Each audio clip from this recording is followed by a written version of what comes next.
If you drive through any American town today, whether it's a quiet suburb, a dense city neighborhood, or a small rural community, you'll notice something surprising. It's not just local shops advertising their weekend specials or new menu items. It's major national brands doing it too. Door hangers from big-name companies, local-themed ads on billboards, social posts mentioning specific neighborhoods. Even national chains are suddenly marketing like they're hometown businesses. And this shift isn't random. It marks the return of one of the oldest strategies in American commerce, going hyper-local.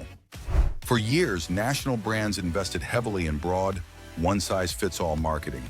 TV ads, national campaigns, generic messaging, and mass communication worked because consumers behave similarly across the country. But that assumption doesn't hold anymore. Local communities have become more distinct, more vocal, and more influential. And national companies are realizing that if they want real connection and real loyalty, they have to think and act like locals. So what's driving the return of local business marketing? One of the biggest forces is consumer behavior.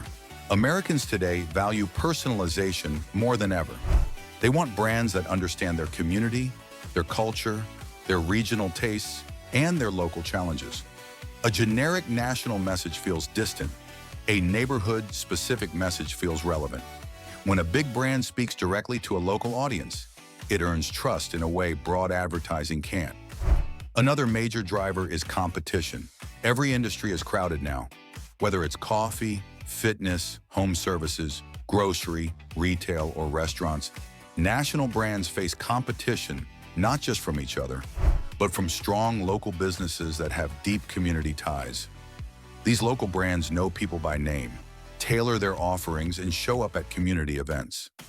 National companies realize they can't beat this by acting like faceless corporations. They have to show up locally too.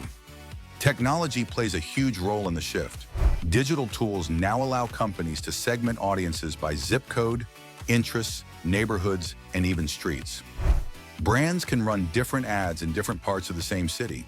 They can tailor promotions based on local events, weather, or cultural preferences. This level of precision marketing simply wasn't possible a decade ago.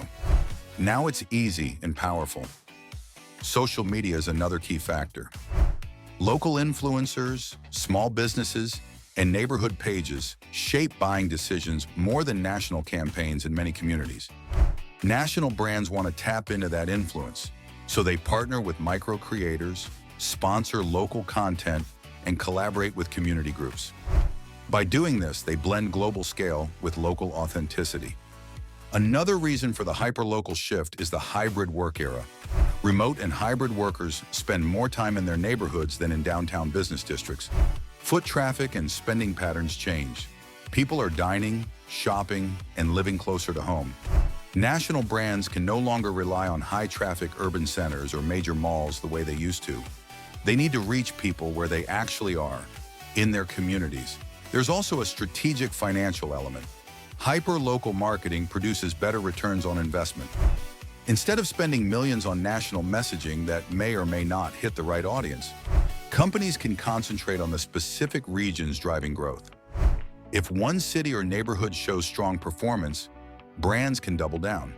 If another region underperforms, they can adjust the messaging without reworking the entire national strategy. Another interesting trend is cultural alignment. America is more diverse in taste, identity, and lifestyle than ever before. A message that works in Texas might fail in California. What resonates in New York might not resonate in the Midwest. National brands realize that cultural nuance matters a lot. Going hyper-local allows them to respect and acknowledge local identity rather than flatten it into a national average. This shift is also being driven by community-focused values. Consumers want brands that support their neighborhoods through sponsorships, local hiring, community service, and partnerships with schools, charities, and nonprofits. Large companies discovered that when they invest locally, they earn goodwill that no national commercial can buy. Retail and restaurants offer some of the clearest examples. Big chains are customizing menus based on local flavors. They're designing stores that match local aesthetics. They're running campaigns focusing on nearby landmarks or events. They're acting less like mega brands and more like neighbors. Even industries people don't associate with local marketing, like insurance, banking, and telecom, are shifting strategies. They're emphasizing local agents, local service teams, and community involvement. They're tailoring their messaging to reflect the issues people care about in specific areas, from storm preparation to small business support. Another powerful part of this trend is data. National companies now analyze neighborhood-level insights, spending habits, retail preferences, traffic patterns, demographics, and community behaviors.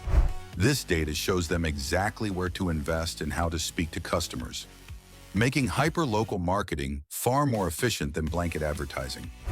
But perhaps the most fascinating part of the hyper-local comeback is how it's changing the way national brands operate internally. Companies are decentralizing their marketing teams, giving local managers more decision-making power, and letting frontline employees shape localized campaigns. Instead of one big national voice, brands are learning to use hundreds of smaller voices, each tuned to its community. For small businesses, this trend is both a challenge and an opportunity. On one hand, national competitors are entering their territory with local-style marketing. On the other hand, it validates the power of community connection, something local businesses already excel at. The playing field becomes more competitive, but it also becomes more authentic and community-driven. The return of hyper-local marketing signals a broader shift in American business. Personalization is becoming the new standard. Consumers want businesses that see them, not just as data points, but as members of a specific community with real needs and real identity.